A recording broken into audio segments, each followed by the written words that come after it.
Errors can sometimes occur in farm real estate deeds, resulting in lost acres or access rights. This was the case in a recent court decision from Iowa. Roger McEowen with the Washburn School of Law joins us now with a closer look in our Rural Money segment today. Well, Roger, can an error in a real estate deed be corrected? Well, fortunately, Tammy, it can, and good to be with you today. But this is one of the areas of the law where the law relies heavily on principles of fairness or principles of equity.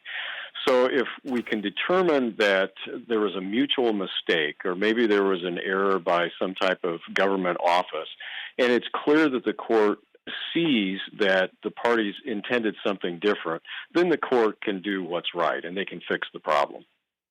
Well, now, do you have any examples of how courts handle this particular issue?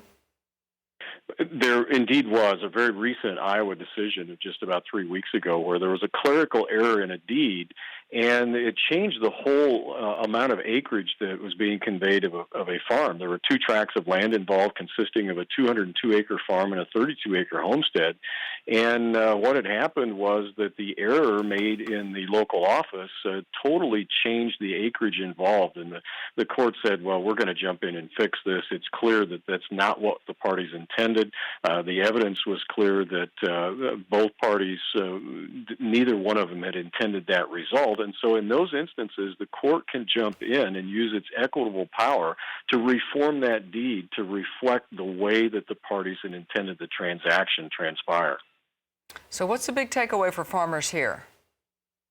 Well, I think the big takeaway is that there is hope when there is an error that it results in a bad deed. It can be reformed, and it's not that complicated of a process. But you do have to sufficiently disclose what the intent is for the parties. The evidence has to be clear, and that the instrument as written didn't carry that out, so that the court can use its equitable powers to reform the deed.